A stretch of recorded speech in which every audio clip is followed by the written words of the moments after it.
गुरुजी Patna sport club से अपनी तैयारी करते थे और इन्होंने बिहार पुलिस में गेट पास पा लिया, फिजिकल कंप्लीट कर लिया, फिजिकल में सिलेक्टेड हो चुके हैं।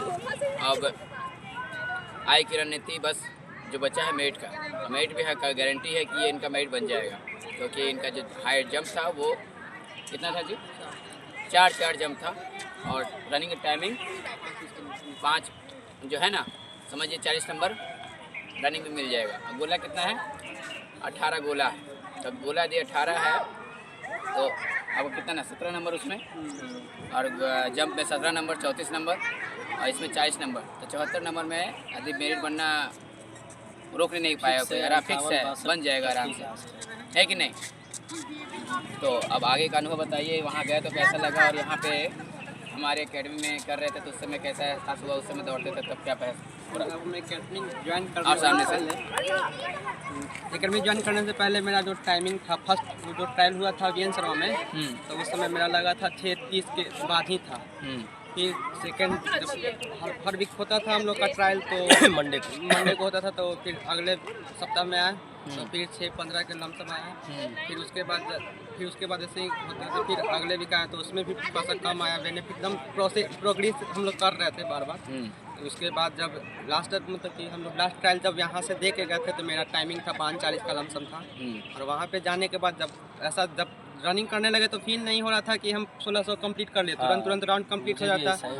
कारण एक ही था कि हम लोग का ट्रैक जो था अच्छा खासा बना हुआ रहता था, फिर भी हम लोग टाइम पे आते थे, क्योंकि लॉन्ग रनिंग सर जो है मेरे लॉन्ग रनिंग बार करवाते रहते थे, लॉन्ग रनिंग भी करवाते थे, और मतलब कि थोड़ा बॉडी का स्टेमिना बन गया था उस पे दौड़ने का भी पता नहीं। फिर वहाँ पर जाने के बाद पता नहीं लगा कि इतना जल्दी हम लोग का कंप्लीट हो रहा है राउंड, और हम लोग का जल्दी हो रहा था, अच्छा ही टाइमिंग था। दौड़ने के बाद कभी फील नहीं हुआ कि मतलब कि जो यहाँ पे जगजीवन स्टेडियम में गुरुजी दौड़ाते हैं और वहाँ जो दौड़ा है, दोनों में बहुत अंतर ये लगा कि यहाँ थोड़ा सा एफर्ट ज़्यादा लगाना पड़ता था, वहाँ पता ही नहीं चला कि कब चक्कर समाप्त हो गया, कब हम लोग पहुँच गए। तो यहाँ से जाने के बाद कितना देर के बाद आपका टाइमिंग क्या था, रिपोर्टिंग टाइम? मेरा 8 बजे से था, तो हम इंट्री 7:45 के लमसम में ले लिए थे। वहाँ के जाने के बाद वही लगभग आधा घंटा से पहले ही हम लोग का रनिंग करवा दिया। रनिंग करवाने के बाद जब नाम बुलाया गया तो बुला कर वक्त 57-58 का बैच था, जिसमें 16 या 17 लड़कन पास हुआ था, जिसमें 3rd या 4th नंबर पे हम थे वहाँ पे। तो उसके बाद जब हुआ तो उसके बाद हाइट ना पाया, और तुरंत उसके बाद लेके चला गया यहाँ ग्राउंड में। फिर उसके बाद हाई जंप करवाया, उसके बाद फिर थोड़ा देर बैठाया और गोला करवाया, डॉक्यूमेंट वेरिफिकेशन के लिए बुलाया। फिर वहाँ डॉक्यूमेंट वेरिफिकेशन कब तक हुआ था? वही लग गया था, क्योंकि हम जब गए वहाँ पे एंट्री किए, बैठे हुए थे तब मैम थी, लेकिन फिर उनके बाद लगता है नाश्ता वगैरह करने के लिए चली गई, तो 15-20 मिनट वो खुद का समय ले ली। फिर उसके बाद आई तो मेरा हुआ, उसके बाद हम करीब कितना घंटा लग गया शायद? कोई 2-2.5 घंटा का लमसम था। वहाँ से लौटे कितने बजे?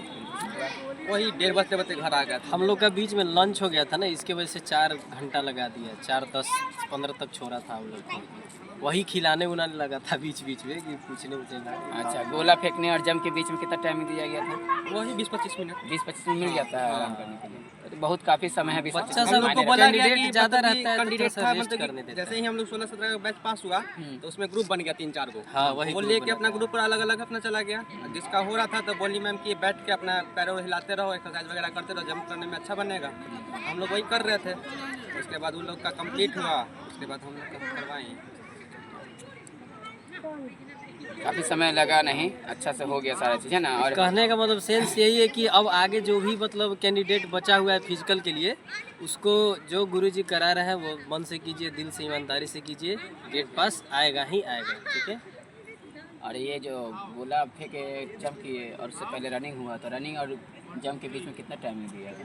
रनिंग और जंप के बीच में अच्छा खासा था, मतलब 20-25 मिनट था ही था। यानी कि हर बार छोड़ता है, छोड़ने के बाद ना जैसे हम लोग से पहले वाला का जब हम लोग रनिंग कंप्लीट करके गए तो हम लोग के पहले वाला को जो पास किया था उसको मतलब एक जगह बैठा हुआ था, और जो मतलब कि फेल हो गया था तो उसको एक गेट से निकाल रहा था, और एक को आधा को बैठा हुआ था। जब हम लोग पास करके आए तुरंत उस लोग को हटा दिया, हम बोला कि आप लोग आके बैठिए, लोग को बैठाया, बस चलिए बहुत नाम बुलाया। चलिए बहुत ठीक है, खुशी हुई कि हम लोग DPSC ज्वाइन किए। चलिए फिर से मिलते हैं आपको नए एक और कैंडिडेट जो गेट पास लेके आएगा नेक्स्ट डे। जय हिंद, जय भारत।